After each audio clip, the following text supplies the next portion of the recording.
Raja Najasyi kemudian memberikan nasihat kepada Amr bin As. Kenapa kamu tidak beriman kepada Muhammad? Padahal kalian tahu bahwasanya dia itu adalah nabi yang memang ditunggu-tunggu oleh kaum kalian. Bahwa apa yang dia bawa itu adalah sebuah kebenaran. Bahwasanya dia memang adalah seorang nabi, ajarannya itu baik. Kenapa kamu tidak segera beriman kepadanya? Berimanlah, sungguhnya dia adalah orang yang benar.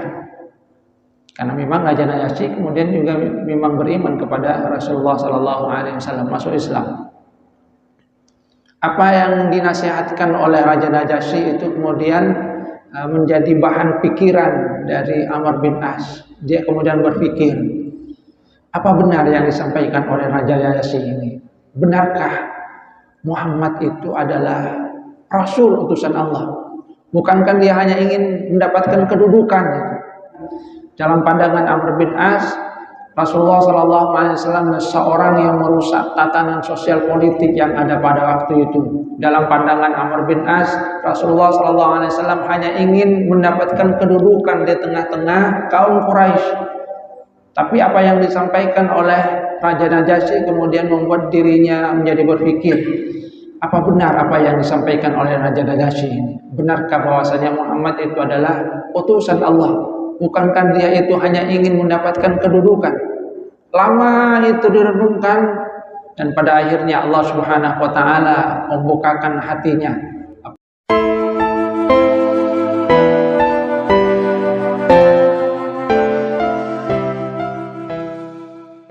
Assalamualaikum warahmatullahi wabarakatuh.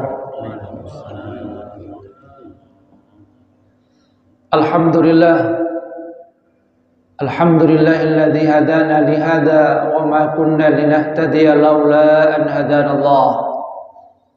Asyhadu an la ilaha illallah wahdahu la syarika lah wa asyhadu anna Muhammadan abduhu wa rasuluhu la nabiyya ba'dah.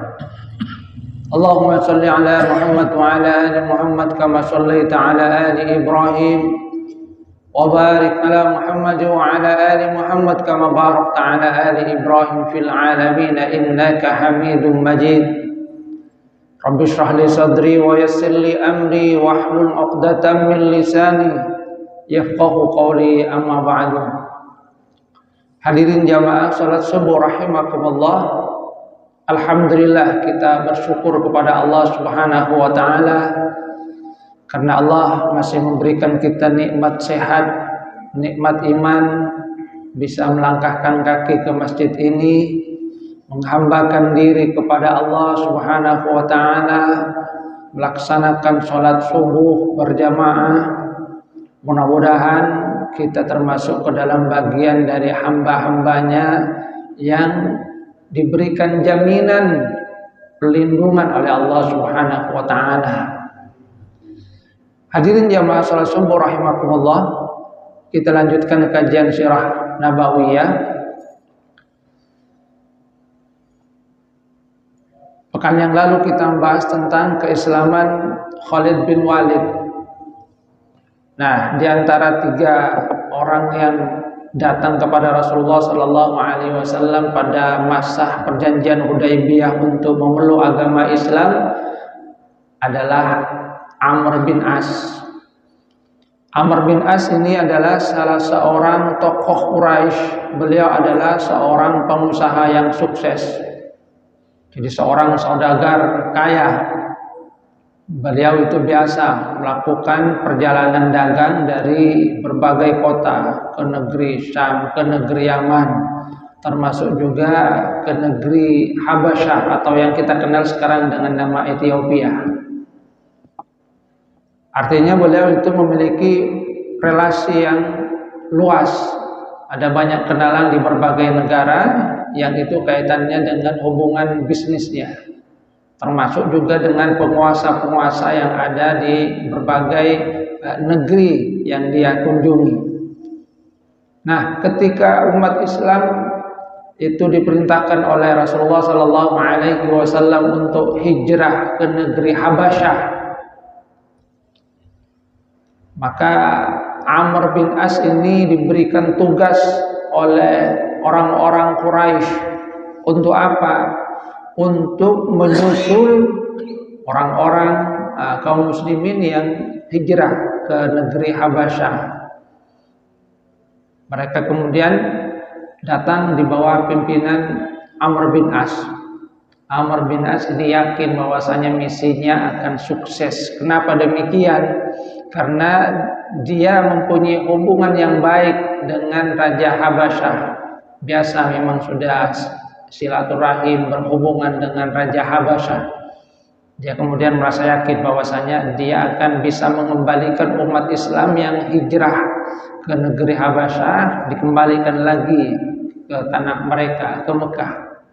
Maka kemudian Amr bin As datang menghadap kepada Raja Najasyi, Raja negeri Habasyah.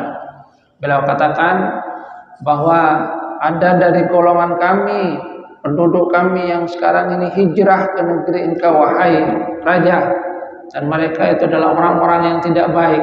Jadi tolong kembalikan mereka ke negeri kami, akan kami bawa. Tapi Raja Najasyi ini orangnya baik. Dia tidak ingin hanya mendengar dari satu pihak. Maka dipanggillah kaum muslimin yang pada waktu itu di bawah pimpinan dari Ja'far bin Abi Thalib. Apa benar kalian ini adalah orang-orang yang tidak baik? Apa benar sebagaimana yang dituduhkan oleh Amr bin As dan teman-temannya bahwa mereka itu adalah orang-orang yang tidak baik, yang kalau mereka datang ke negeri Habasyah itu malah akan membawa hal yang buruk? Ja'far bin Abi Thalib ini seorang yang punya kemampuan untuk diplomasi juga. Dia kemudian persiapkan dengan sebaik-baiknya. Supaya apa? Supaya keadaan diri dan teman-temannya itu tidak terusik. Maka pada saat pertemuan kemudian Ja'far bin Abi Thalib menyatakan, wahai Raja, kami ini adalah kaum yang dulunya menyembah berhala. Kami dulu adalah kaum yang suka bermusuhan, bertengkar. Kami juga adalah kaum yang suka berjudi, suka dengan perzinahan. Maka kemudian datanglah Rasulullah SAW mengajarkan kepada kami supaya kami ini berbuat baik, hanya menyembah Allah Subhanahu wa Ta'ala, Tuhan yang satu, supaya kami ini menjaga hubungan baik dengan sesama, mengadakan silaturahim, supaya kami ini tidak berzina, supaya kami tidak mabuk-mabukan. Apakah karena seperti ini kemudian kami dianggap sebagai orang yang tidak baik? Padahal dulunya kami adalah orang yang suka bertengkar, setelah itu kami rukun. Dulunya kami orang yang suka mabuk-mabukan, tapi kemudian kami menghentikan. Dulu kami orang yang suka berzina, setelah itu kami hentikan. Apakah yang seperti ini adalah sesuatu yang tidak baik? Maka kemudian Raja Najasyi mengatakan, kalau memang apa yang dikatakan oleh utusan ini memang benar, maka berarti kalian tidak berhak untuk mengajak mereka kembali. Karena memang apa yang dilakukan oleh teman-teman kalian ini adalah sesuatu yang baik. Bagaimana mungkin orang yang mengadakan silaturahim itu tidak baik? Orang yang kemudian menghentikan diri dari judi itu tidak baik. Menyembah Allah itu tidak baik. Sudahlah, kalian kembali pulang. Kami jamin bahwasanya mereka itu aman di sini. Tapi Amr bin As dan teman-temannya kemudian berpikir lagi, wah, kalah kita. Akhirnya mereka putar otak, akhirnya ketemu. Karena di dalam ajaran agama Islam itu ada ajaran tentang Nabi Isa alaihissalam, ada ajaran tentang Siti Maryam. Datang lagi Amr bin As menuju Raja Najasyi. Dia kemudian katakan, wahai Raja, sesungguhnya Ja'far bin Abi Thalib dan teman-temannya, mereka mempunyai pandangan yang tidak baik tentang Siti Maryam, tentang Isa. Mereka menuduh Siti Maryam seperti ini, mereka menuduh Isa seperti ini. Akhirnya dipanggil lagi Ja'far bin Abi Thalib dan teman-temannya. Apa yang kemudian dikatakan oleh Ja'far bin Abi Thalib? Ja'far bin Abi Thalib kemudian membacakan ayat Al-Quran yang berkaitan dengan Siti Maryam. Di antaranya ada di surah Maryam yang di situ kemudian menggambarkan bagaimana pandangan Al-Quran tentang Siti Maryam. Wahai raja, sesungguhnya kami tidaklah menuduh hal yang tidak baik terhadap Siti Maryam. Kami juga tidak menuduh hal yang tidak baik terhadap Nabi Isa. Bahkan agama kami mengajarkan bahwasanya Siti Maryam itu mempunyai kedudukan yang baik.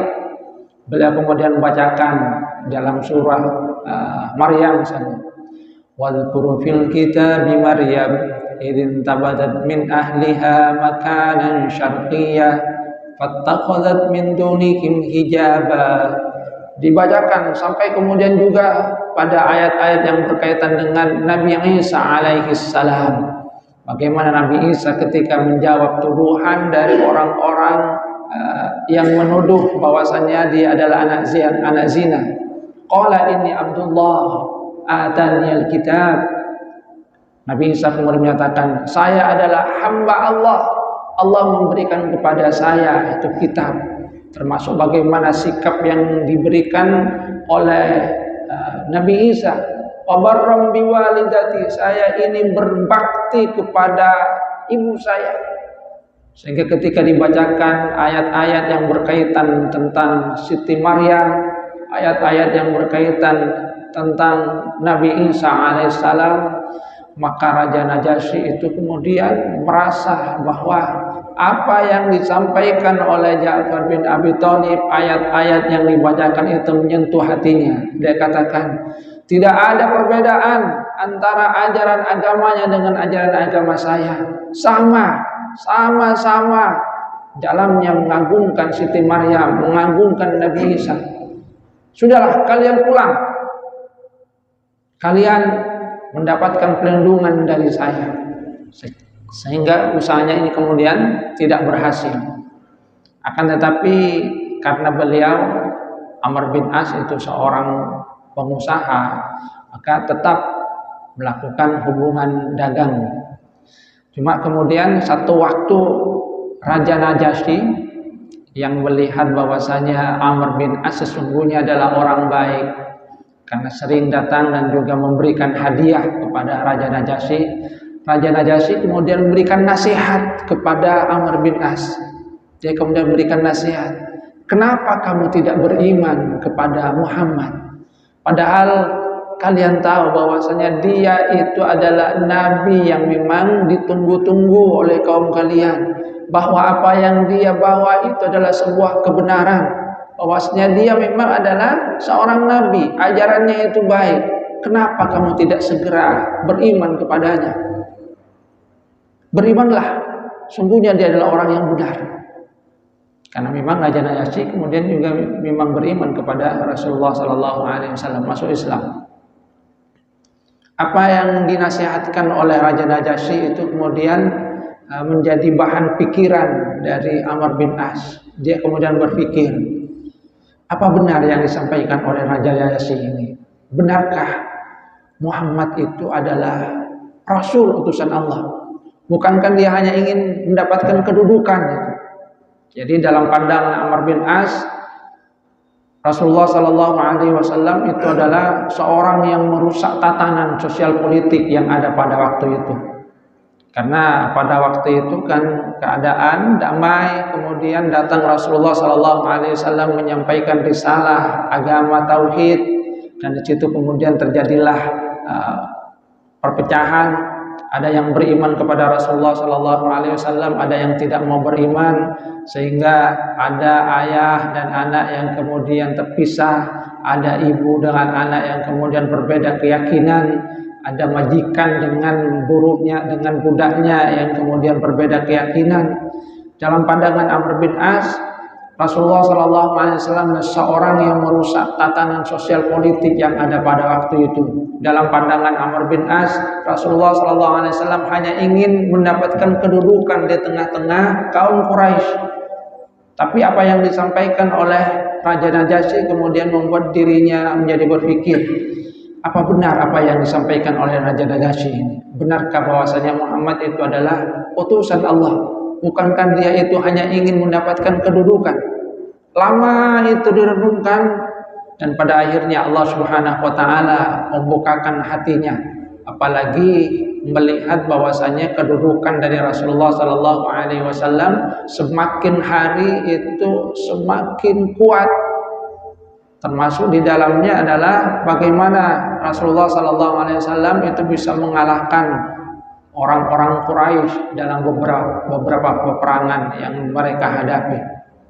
Nah, pada masa itulah, di masa perjanjian Hudaybiyah, ada tekad yang sudah bulat dari Amr bin As.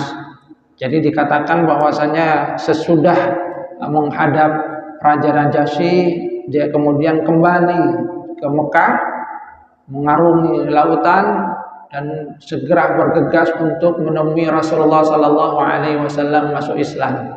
Nah, di tengah perjalanan itulah seperti yang saya ceritakan, beliau itu bertemu dengan Khalid bin Walid dan Utsman bin Talha. Beliau kemudian sudah menduga, wah ini mungkin sama tujuannya dengan saya ini. Sama-sama ingin masuk Islam, dan ternyata ketika bertanya, memang Khalid bin Walid dan Utsman bin Talha itu sama tujuannya, ingin menghadap Rasulullah sallallahu alaihi wasallam, ingin untuk masuk Islam. Maka kemudian berangkatlah 3 orang tokoh dari Quraisy ini, Khalid bin Walid, Utsman bin Talha, dan Amr bin As. Khalid bin Walid yang terlebih dahulu masuk Islam. Setelah itu Amr bin As, ketika hendak dibaiat mengucapkan 2 kalimat syahadat, Amr bin As itu menahan tangannya terlebih dahulu. Kata Rasulullah, "Kenapa Amr?" Kata Amr bin As, "Saya akan berbaiat, akan masuk Islam, tapi berjanjilah bahwasanya Allah itu akan mengampuni dosa-dosa saya yang terlebih dahulu." Apa yang dikatakan oleh Rasulullah dengan permintaan dari Amr bin As, beliau katakan, "Wahai Amr, al-Islam yajubbu ma qablahu." Wahai Amr, sesungguhnya Islam itu akan menghapus dosa-dosa sebelumnya. Jadi ketika seseorang itu masuk Islam, maka dia itu akan jadi orang yang terhapus dosa-dosanya. Maka kemudian Amr bin As berbaiat kepada Rasulullah sallallahu alaihi wasallam, mengucapkan 2 kalimat syahadat. Jadi ternyata jalan menuju Islam itu bermacam-macam.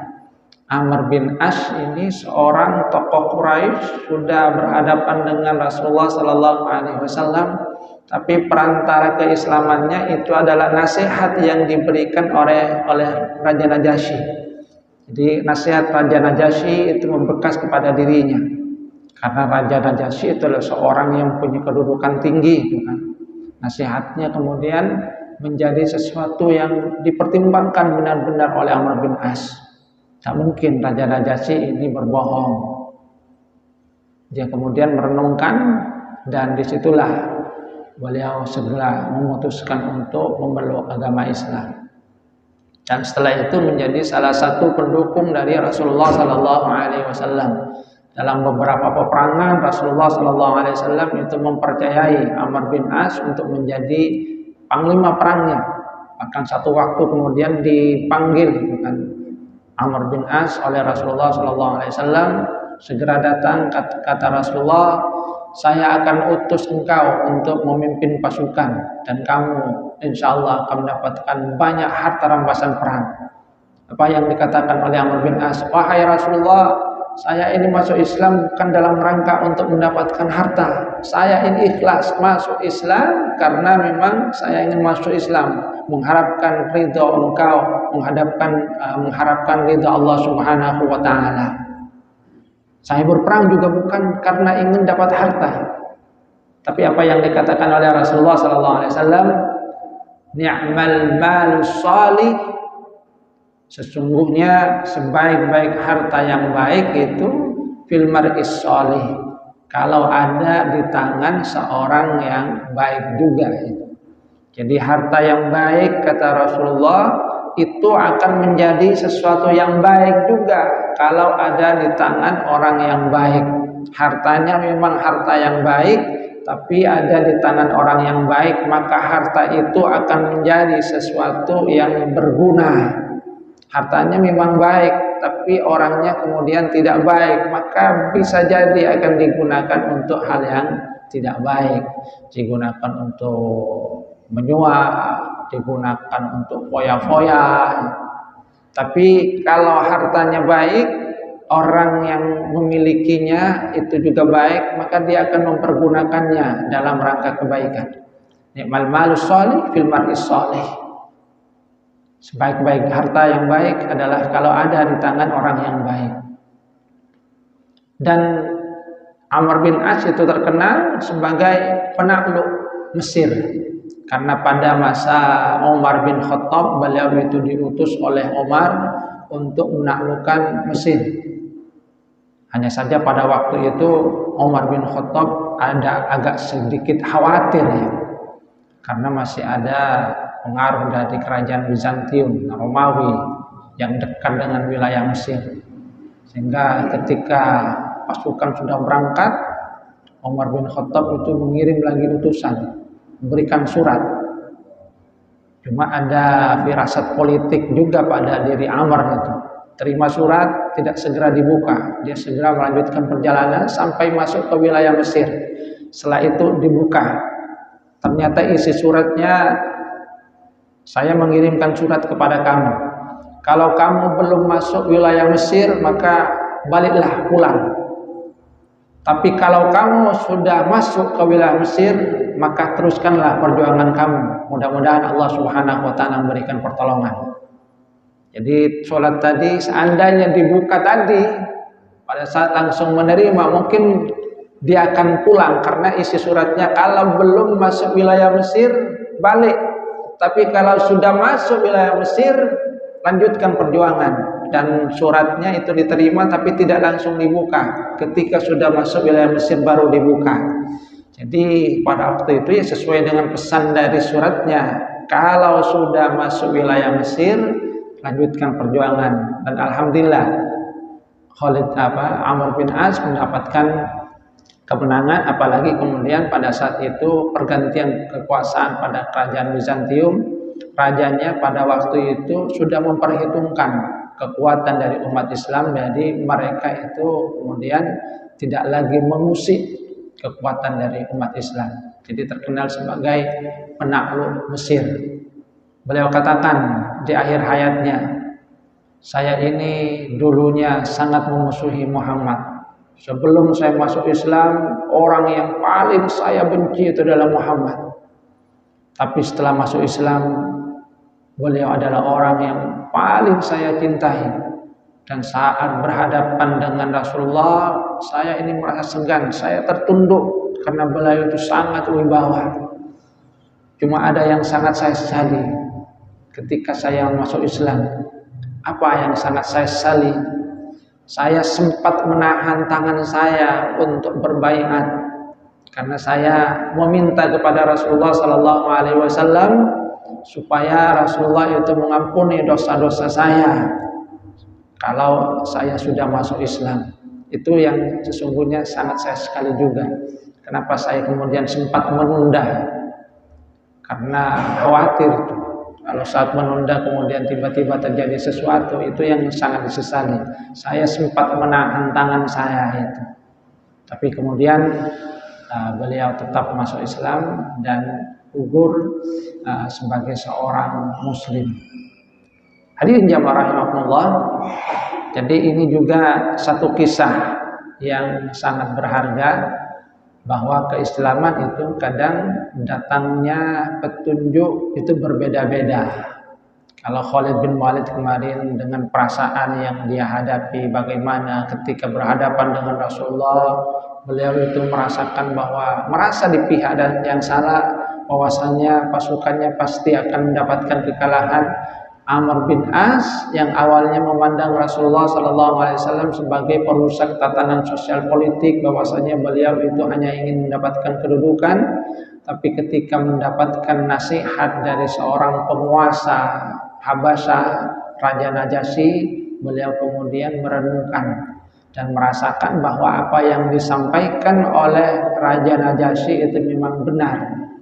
Karena beliau itu memang sudah mengetahui sifat-sifat dari Rasulullah Sallallahu Alaihi Wasallam, bagaimana kepribadian Rasulullah Sallallahu Alaihi Wasallam, bagaimana sesungguhnya kedudukan dari Rasulullah Sallallahu Alaihi Wasallam sebagai orang yang terpandang, yang terhormat di tengah kaumnya. Bahwa apa yang beliau sampaikan itu adalah sesuatu yang benar. Beliau adalah orang yang jujur. Jadi nasihat dari Raja Najasyi membekas pada dirinya, membuat dirinya merenungkan, dan pada akhirnya hidayah dari Allah Subhanahu wa taala itu datang. Beliau masuk Islam, menjadi seorang yang mendukung perjuangan Rasulullah sallallahu alaihi wasallam, mempunyai peran yang sangat banyak di dalam perjuangan agama Islam, dan meninggal dunia sebagai seorang muslim. Itu Amr bin As, seorang yang dulunya memusuhi Rasulullah, tapi kemudian menjadi seorang yang sangat mencintai Rasulullah Sallallahu Alaihi Wasallam. Artinya, ya, sekali lagi, tidak ada yang tahu akhir dari kehidupan seseorang. Kita hanya berdoa, mudah-mudahan Allah Subhanahu Wa Taala itu terus memberikan karunia-Nya kepada kita. Wala tamutunna illa wa antum muslimun. Mudah-mudahan kita ini termasuk ke dalam bagian dari mereka yang meninggal dunia dalam keadaan muslim, sebagaimana doa yang diminta oleh juga Nabi Yusuf alaihissalam di puncak kejayaannya. Beliau meminta satu, tawaffani musliman wa alhiqni bisolihin. Ya Allah, wafatkanlah saya dalam keadaan muslim, masukkanlah saya termasuk ke dalam bagian orang-orang yang soleh. Jadi satu hal yang sangat berharga yang sungguhnya perlu kita pinta sebagaimana yang dipinta oleh Nabi Yusuf alaihissalam, yaitu agar Allah Subhanahu wa taala berkenan untuk mewafatkan kita dalam keadaan muslim. Ini saja yang dapat saya sampaikan, kurang lebihnya mohon maaf. Wabillahi taufiqul hidayah wa ridwan. Wassalamualaikum warahmatullahi wabarakatuh.